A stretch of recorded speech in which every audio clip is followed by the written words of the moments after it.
தீபம் அகர்பத்தி ஒரு தெய்வீக அனுபவம். டிசம்பர் 5 மகரத்திற்கு மாறும். என்னால் நன்மை பெற ஜோதிடர் சிவசக்திமான் சொல்வதை கேட்டு உஷாரா இருங்க.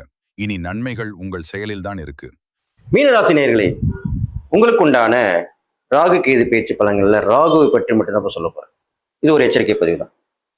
அடுத்தடுத்து வரும் பதிவுகளில் ராகு கேது பேச்சு பலன்களை விரிவாக சொல்ல இருக்கிறேன். நீங்க கவனமா கேட்டு நடந்துக்கணும். மீனராசிக்காரர்களுக்கு இதனால் வரைக்கும் 12ஆம் இடத்துல இருந்த ராகு பகவான் இப்போது 11ஆம் இடத்துக்கு வந்து அமர்கிறார். சூப்பரான இடம். 11இல் ராகு இருந்தால் அவர் உங்கள் ராசிக்கு 5ஆம் இடத்தை பார்க்கிறார். இப்ப இதுல என்ன நடக்கும் அதுதான் இப்ப பார்க்க போறோம். 11இல் ராகு வந்து அமர்ந்தால் லாபங்கள் வந்து சேரும். ரொம்ப நாளா வியாபாரம் பண்ணிட்டு இருக்கேன், ஒண்ணுமே நடக்கல. ஒரு பிரான்ச் ஆரம்பிக்கலான்னு பார்த்தாலும் முடியல. இந்த ஒரே கடையில் தான் இருக்கேன். ராகு வந்து அமர்ந்தவுடன் இன்னொரு கடை போட்டுருவீங்க. விஸ்தரிப்பு நிகழும், வியாபாரம் பெருகும், தொழில் மேன்மை ஏற்படும். தொழிலில் போட்டி வந்தாலுமே ஜெயித்து காட்டுவீர்கள், வெற்றி பெறுவீர்கள். எல்லாமே 11ஆம் இடத்துல ராகு வந்தா நடக்கும். மூத்த சகோதரர் மூலியமாக முக்கியமான உதவிகள் கிடைக்கும். அண்ணனா இருக்கலாம், அக்காவா இருக்கலாம். இதுல உடன் பிறந்த அண்ணன் அக்கா தான் இல்லை, பெரியப்பா பிள்ளை சித்தப்பா பிள்ளை அவங்க கூட அண்ணன் அக்கா இருப்பாங்க. அவங்களும் நம்ம எடுத்துக்கலாம் கணக்குல. அவர்களாலும் நன்மை நடக்கும். மூத்தோருடைய ஆதரவு கிடைக்கும், அப்படி சொல்லிடலாம். அடுத்ததாக எல்லாவற்றிலுமே வெற்றி பெறக்கூடிய வகையிலே நீங்கள் செய்யக்கூடிய செயல் அமையும். அது முக்கியமா சொல்லணும். மீனராசிக்காரங்க நல்ல விஷயங்களாவே நடக்கும். உங்களுக்கு நல்ல விஷயங்களே கண்ணுக்கு தெரியும், தெரிய வைப்பார். 11 உள்ள ராகு லக்ஷ்மி யோகத்தை ஏற்படுத்தி கொடுப்பார்.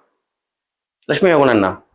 தொடர்ந்து பணம் வந்துன்னு இருக்குதுன்னு, வராத பணம் வந்து சேரும், கொடுக்கல் வாங்கல் சீர் பெறும், கேட்டதுல பணம் கிடைக்கும். கேட்டதுல பணம் கிடைக்கிறது எவ்வளவு விஷயம், நல்ல விஷயம், அது கிடைக்கும். இது மாதிரிலாம் நடக்கும். அடுத்ததாக அவர் 5ஆம் இடத்தை பார்க்கிறார் அல்லவா, அதற்குண்டான பலன் பார்க்கும் பொழுது முக்கியமான ஒரு பொறுப்பு வந்து அதிலே சில பிரச்சனைகள் ஏற்பட்டு அந்த பொறுப்பு உங்களிடம் வந்து விலகப்படும். பொறுப்பு வந்து அதுக்கப்புறம் விலகும். இதில் கவனமா இருக்கணும். அந்த பொறுப்பை தக்க வைத்துக் கொள்வதற்கும் பயன்படுத்திக் கொள்வதற்கும் நீங்க தான் படாத பாடுபடணும். அது உங்கள் கைக்குள்ள தான். வெளியில ஏற்படக்கூடிய பழக்க வழக்கங்கள்லாம் கவனமா இருக்கணும். புதிய நட்புகளிலே கவனம் வேண்டும். இதை முக்கியமா சொல்லணும். இது அண்டர்லைன். மீனராசிக்காரங்களுக்கு புது நட்புன்னு எப்படி? அப்பெல்லாம் பெண் ஃப்ரெண்ட்ஸ்ன்னு, இப்போ ஃபேஸ்புக் ஃப்ரெண்ட்ஸ் எப்படி மாறிச்சு பார்த்தீங்களா காலம். அப்போ அதுல கிடைக்கிற நட்பு, இன்ஸ்டாகிராம்ல சோசியல் மீடியால கிடைக்கிற நட்புலாம் இருக்கு பார்த்தீங்களா, அதுல கவனமாயிடும். ஆனா அவங்க யார் என்னன்னே தெரியாது நம்மளுக்கு. ரொம்ப கவனமா இருக்கும். இல்லை என்றால் பிரச்சனை வந்து சேரும். உங்க வீட்டு அக்கம் பக்கத்தில் இருக்கவங்களும் கவனமா இருக்கணும், ஒற்றுமையா இருக்கணும்.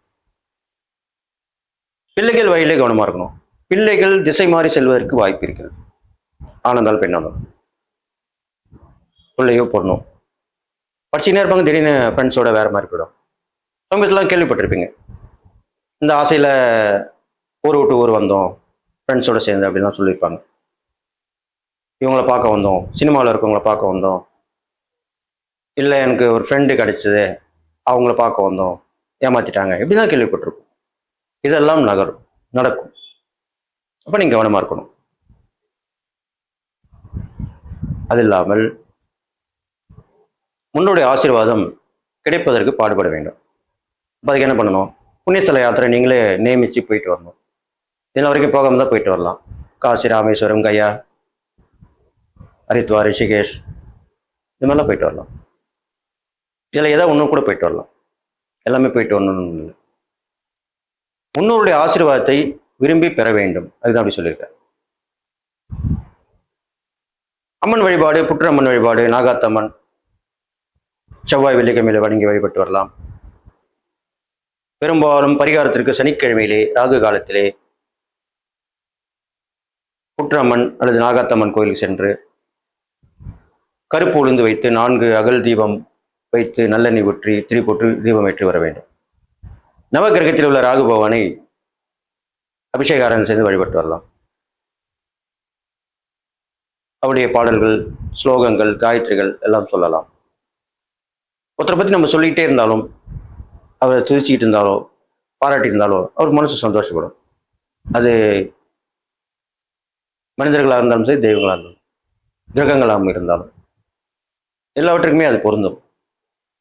இப்போ ராகு மகிழ்ந்து நன்மையை செய்வார், தீமையை குறைப்பார், குறைத்துக் கொள்வார். இப்படிதான் நம்ம தெரிஞ்சுக்கணும். அடுத்ததாக மீனராசிக்காரர்களுக்கு ராகு 5ஆம் இடத்தை பார்ப்பதால் 11ஆம் இடத்தில் இருப்பதாலும் நீங்கள் செய்யக்கூடிய தான தர்மங்கள் என்று பார்க்கும் பொழுது, உங்களுக்கு கற்றுக் கொடுத்த ஆசிரியர்கள் இருப்பாங்க, அவங்களும் குருதானே, அவங்க ஏழ்மை நிலையில் இருந்தால் அவங்களுக்கு உதவி செய்ய வேண்டும். இது முதல்ல. அடுத்தாக ஆன்மீகத்திலும் குருமார்கள் இருப்பார்கள், அவர்களையும் ஏழ்மை நிலையில் உள்ளவர்கள் இருப்பார்கள், அவர்களுக்கு உதவி பண்ணணும். இல்லை அவர்கள் ஆலயம் வைத்திருந்தால் அதுக்கு தேவையான பண உதவியோ பொருள் உதவியோ கொடுத்து உதவி செய்யலாம், அந்த புண்ணியத்தை வாங்கிக் கொள்ளலாம்.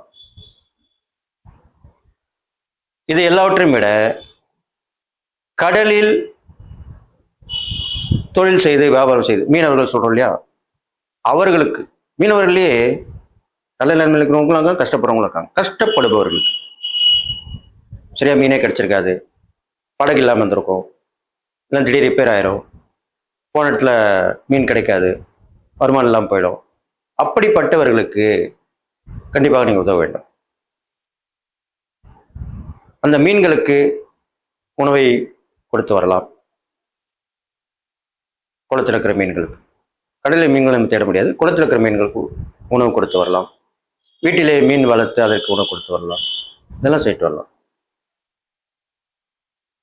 இந்த மாதிரி தான தர்மங்கள் செய்து வந்தால் மீனராசிக்காரர்களுக்கு ராகு பகவானில் ஏற்படும் கெடுபலன் கொஞ்சம் நற்பலன் ஏற்படும் சொல்லி இந்த ராகு இது பேச்சில் இந்த ராகு பற்றி சொல்லிட்டு வர இந்த எச்சரிக்கை பதிவில் ராகுவாங்க உங்களுக்கு ஏற்படக்கூடிய தீமைகளை நான் சொன்ன இந்த இறை வழிபாட்டாலும் தான தர்மங்களாலும் நீங்கள் செய்து காப்பாற்றிக் கொண்டு எல்லோர் மொழியும் வாழ்ந்து காட்டி நீங்கள் ஒரு உயர்ந்த நிலைக்கு வருவீர்கள் என்று சொல்லி எல்லா நலமும் வளம் பெற்று வாழ்வீர்கள் என்று வாழ்த்தி விடைபெறுகிறேன். நன்றி, வணக்கம்.